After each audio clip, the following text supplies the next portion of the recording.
Le président chinois Xi Jinping condamne le mandat d'arrêt de la CPI contre Poutine. Écoutez, écoutez. Que Xi Jinping soit le premier dirigeant important à venir sur le sol russe depuis le déclenchement de la guerre en Ukraine n'étonnera personne. C'est la 40e fois que le président chinois rencontre en tête-à-tête Vladimir Poutine, son meilleur ami, disait-il en 2019. De plus en plus isolé, le Kremlin et ses propagandistes ne cachent pas leur enthousiasme. Comme le disent nos dirigeants, les relations entre nos deux pays n'ont jamais été aussi bonnes. Les meilleures en 400 ans d'histoire des relations russo-chinoises. Depuis l'annonce de cette visite, les experts russes se perdent aussi en énumération. Drones, missiles, chars. Quelles armes les Chinois pourraient-ils décider de fournir à Moscou? Les deux chefs d'État doivent signer en effet une déclaration commune pour accroître leur coopération stratégique. Moscou parle de futures collaborations militaires, mais officiellement Pékin n'en est pas là. Et si elle a bien condamné le mandat d'arrêt de la Cour pénale internationale contre Vladimir Poutine, la Chine mesure très prudemment son soutien.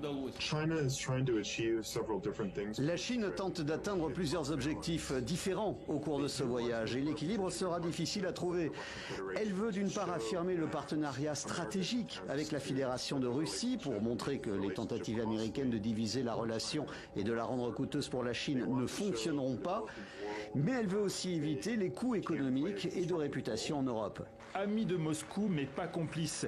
Pékin n'a aucun intérêt à voir son allié russe affaiblir, mais en se rendant en Russie, Xi Jinping a aussi et surtout une occasion de redorer son blason sur la scène internationale.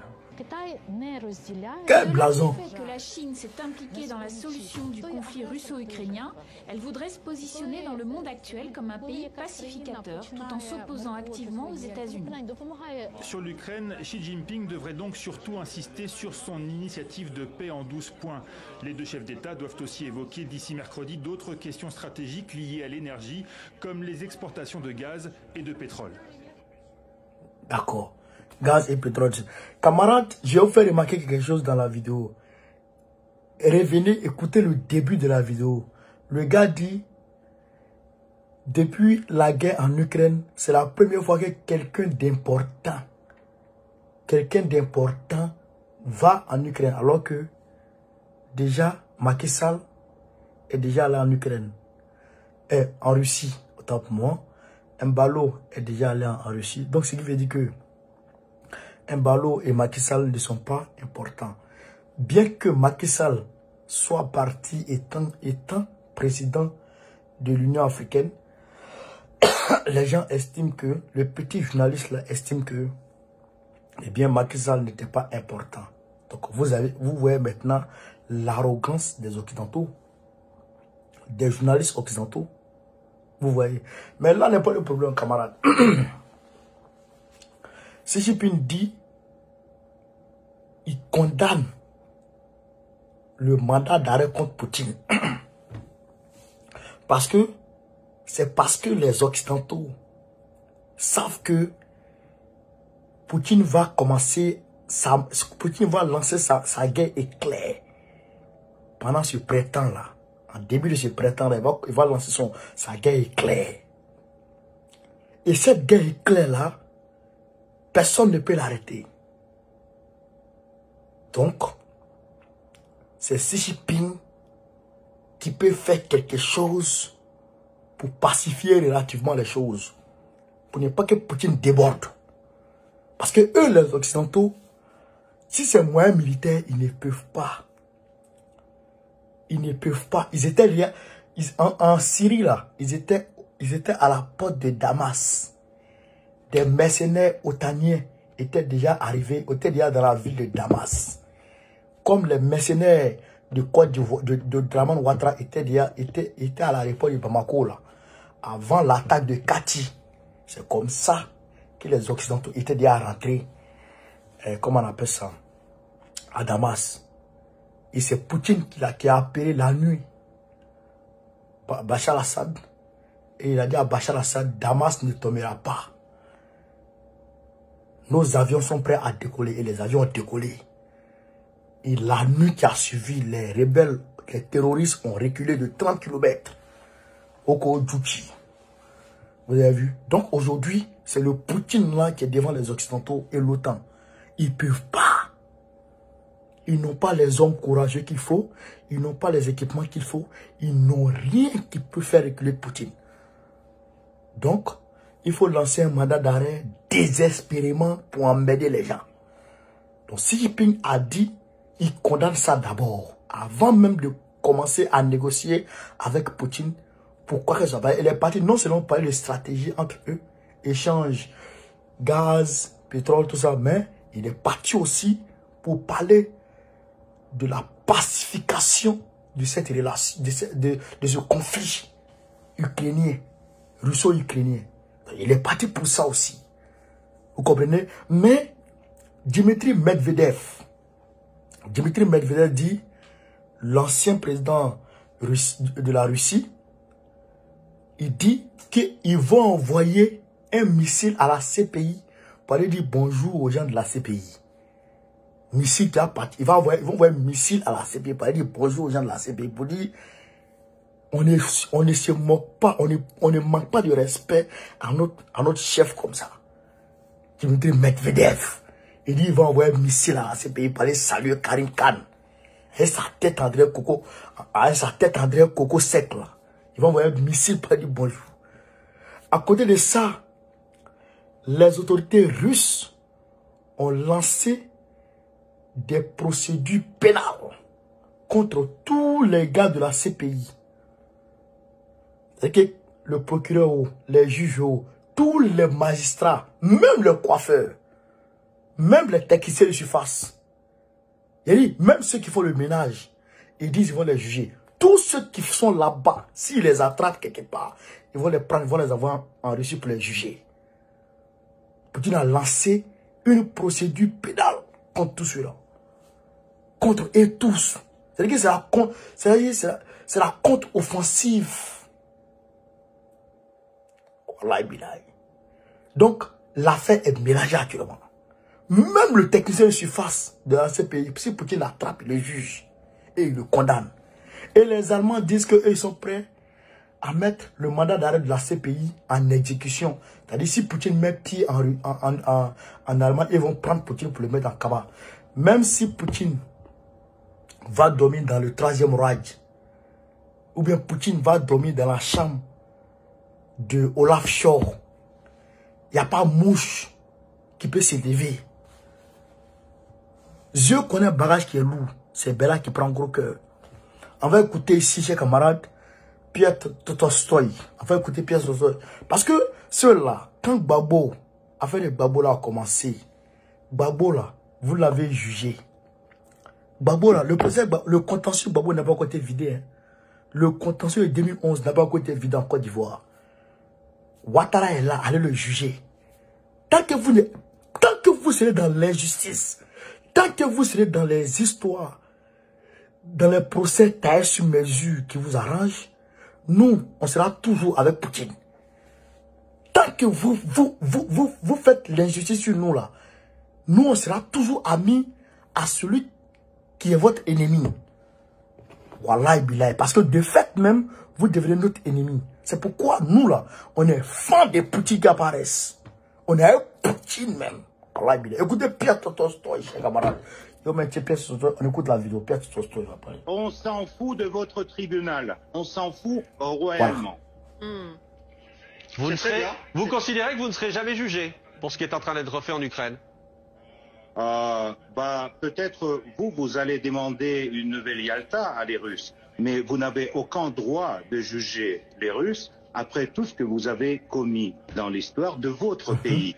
Vous n'avez aucun droit de juger les Russes après avoir applaudi à des bombardements de Yougoslavie, après avoir vu la fuite des forces pro-américaines de l'Afghanistan récemment qui couraient derrière l'avion. Ça sera le sort de M. Zelensky et toute sa bande. Ils vont courir derrière l'avion vers la Pologne. Et donc, ne rêvez pas sur le procès sur les Russes. Ça, jamais aura lieu. Je vous garantis. Göring disait la même chose en 1945. Et Ulysse Gosset vous répond ce soir. Non. Ulysse Gosset. Oui, vous avez fait référence à Napoléon et à la Seconde Guerre mondiale, mais plus proche de nous, il y a eu cette guerre en Afghanistan qui a duré 10 ans. C'était également une intervention spéciale extérieure, une opération extérieure. qui a duré 10 ans, qui a fait à peu près 16 000 morts officiellement, sans doute plus, mais 16 000 morts et une cinquantaine de milliers de blessés. La guerre en Ukraine, cette opération spéciale, elle a duré 1 an et elle a déjà fait au moins 100 000 morts et blessés russes. Alors, est-ce que cela, c'est pas un échec terrible que d'avoir voulu finalement lancer une opération dans un pays frère, entre guillemets, avoir tué autant d'Ukrainiens, puisqu'on parle également de 100 000 morts ukrainiens. Alors, on a vu les chiffres du général norvégien qui parle, lui, de 180 000 Russes morts et blessés. Est-ce que ça, c'est pas un échec terrible? Et sans parler de Nuremberg, est-ce que vous ne pensez pas que la société russe va demander des comptes pour avoir finalement tué autant de gens, des comptes au régime de Vladimir Poutine? Ulysse, d'abord, commençons par les faits, par les chiffres. J'ai des doutes que le général norvégien connaît les vrais chiffres. Donc, laissons les chiffres à côté. Deuxièmement, mais votre non, comparaison, on ne peut pas laisser les chiffres laisse de côté. ça, laisse ça. Américain, le chef d'état-major américain lui-même parle de 100 000 morts. Vous ne pouvez pas les nier, ces morts. Vous avez les idées américaines et les idées des généraux norvégiens. Voilà. Je peux vous citer les généraux vietnamiens ou les spécialistes sud-africains. Mais donnez-nous vos chiffres alors. Donnez-nous vos chiffres, Piotr Tolstoï. Bah, écoutez, nous, on n'a pas les chiffres ni des morts, ni des blessés actuellement récentes. Mais par contre, c'est ce qu'on a. On a les chiffres des Ukrainiens tués. Voilà. C'est des centaines de milliers. Besoin de mobilisation alors. Mais pour terminer, pour répondre à votre question sur l'Afghanistan, la situation est tout à fait autre pour nous, pour la société russe et pour le soutien par les gens russes de l'opération spéciale qui est menée en Ukraine. Parce que pour la Russie, c'est une question de survie. C'est une question de survie et de préserver notre souveraineté géopolitique. Tandis que l'idée d'aller en Afghanistan, c'était l'idée un peu communiste de l'époque, de la direction russe de l'époque, de M.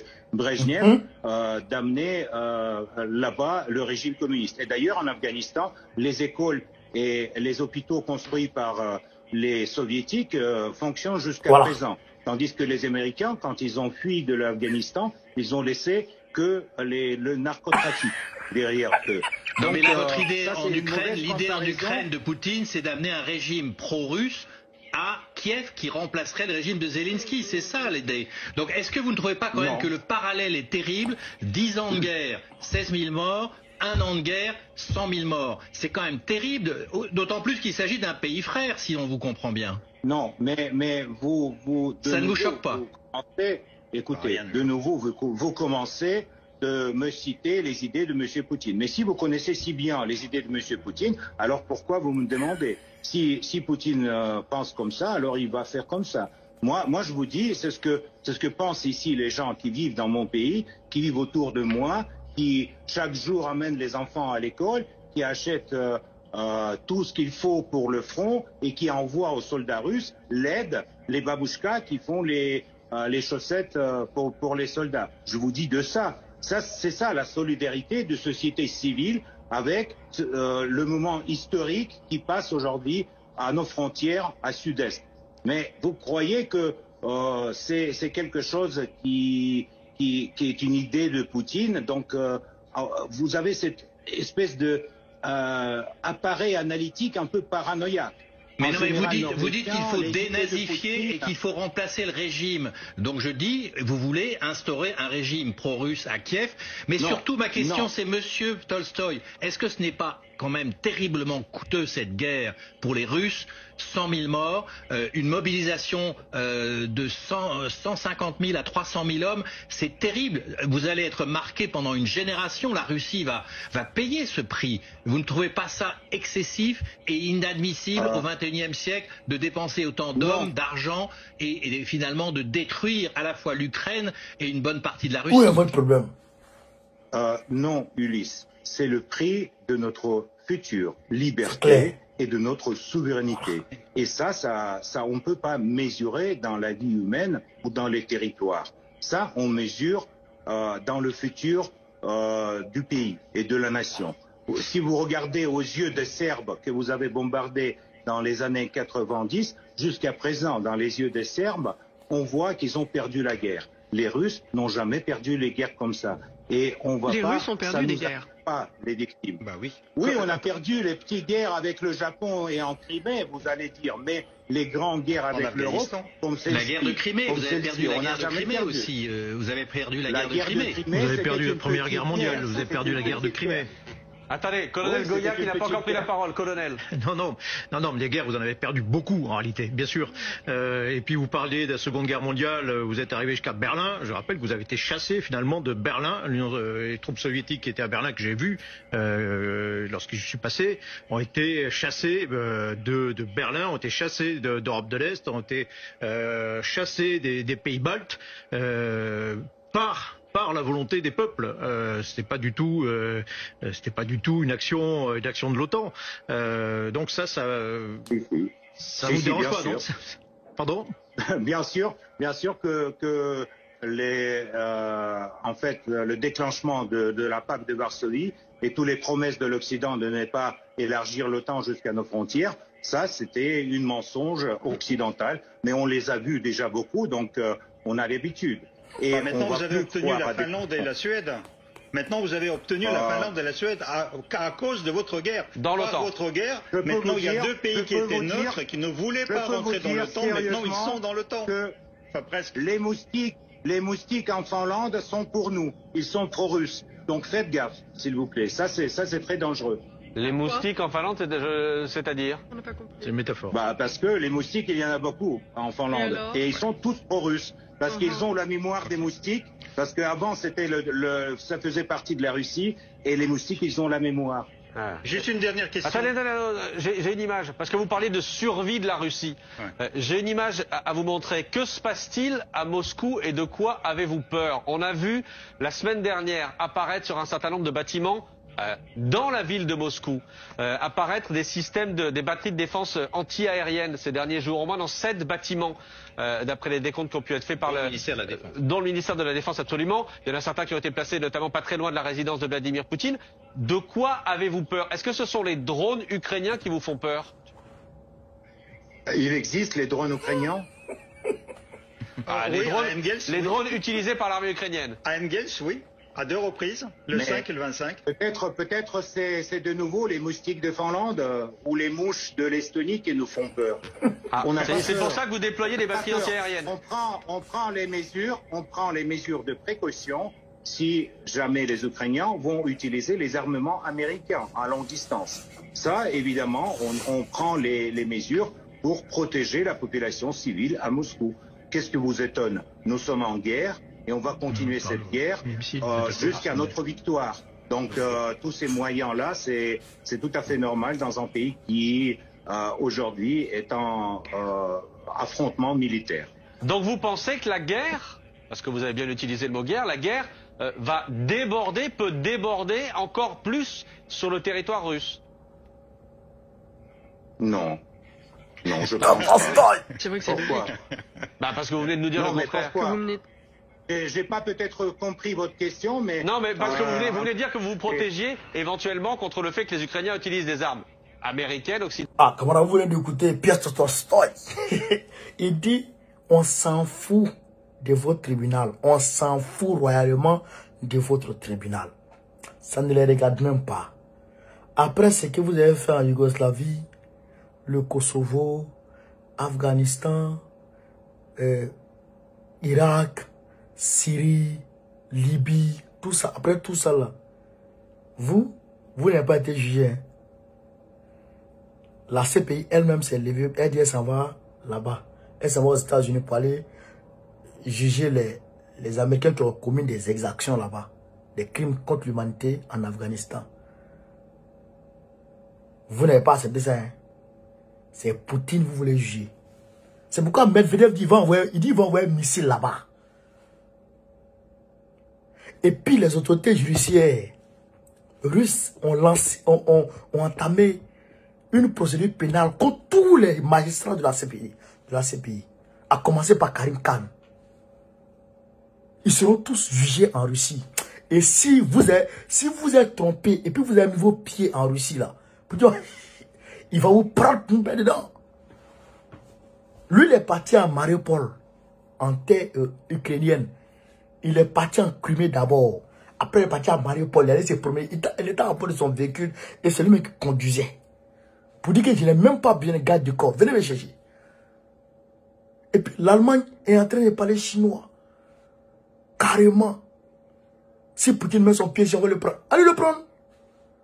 Allez le prendre, vous allez prendre drap. Vous allez prendre drap. Ouais, des gens comme ça. Vraiment des gens comme ça.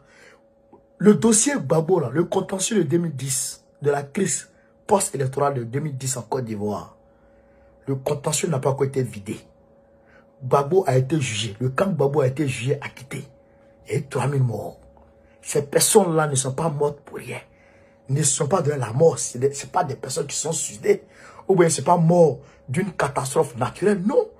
Ils sont bel et bien morts causés par des hommes. Ils ont été tués. Donc, si ce n'est pas Gbagbo, il y a bien quelqu'un qui les a tués. Le camp contre qui Gbagbo se battait, le camp ennemi, le camp adverse de Gbagbo, c'est le camp Ouattara. Si ce n'est pas Jean, c'est Paul. Allez prendre le camp Ouattara, venez le juger. Vous pensez que vous allez rester dans ce genre d'injustice vis-à-vis des Africains et nous, on va vous aimer. Comme on est des mazos, on est des maudits. Ils ont pissé dans nos têtes. On va vous aimer. On ne vous aime pas. On n'aime pas le camp occidental. La politique occidentale, on n'aime pas. Du président jusqu'au premier ministre, du président jusqu'au dernier gars du gouvernement, on ne les aime pas. On ne peut pas les aimer. Du juge jusqu'au petit, on ne peut pas vous aimer. On ne peut pas aimer Macron, on ne peut pas aimer Papi Joe, on ne peut pas aimer Olaf Scholz, on ne peut aimer personne dans le camp occidental. Jamais. Ça n'a rien à voir avec le prolétariat occidental. Non, les populations occidentales qui se cherchent, eux-mêmes, ils cherchent à manger. Les voici dans les rues. À Paris, ici, ils sont en train de tout brûler parce que Macron est en train de faire un passage forcé. Une dictature qui ne dit pas son nom. Le petit Napoléon. Macron est un petit dictateur. Et vous voulez que nous on vous aime. Vous voulez que la jeunesse africaine vous applaudisse. Bra, bra, bra. Oh, alléluia, merci. Nous, jamais. On ne va pas.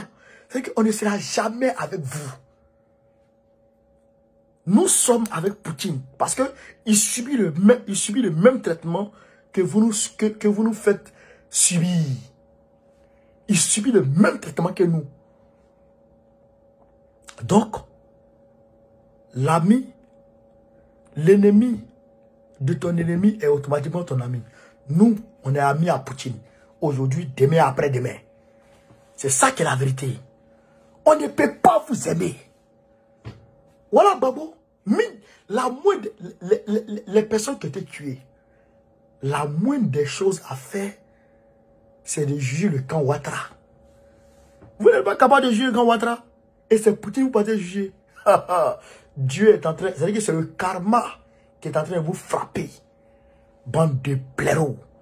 Bande de plaisantins. Bande de Kodjougou. Bande de Waworo. Bande de bouffeurs de bananes. C'est moi qui vous le dis. Allez-y. Vous allez prendre drap. C'est qu'il va vous montrer. Carrément. Donc, camarades, partagez la vidéo. Xi Jinping et puis Poutine sont ensemble. C'est des frères, c'est des amis. Et nous, on est avec eux. Nous, on est avec eux. C'est ça qui est la vérité. Voilà. Donc, partagez la vidéo. On est ensemble.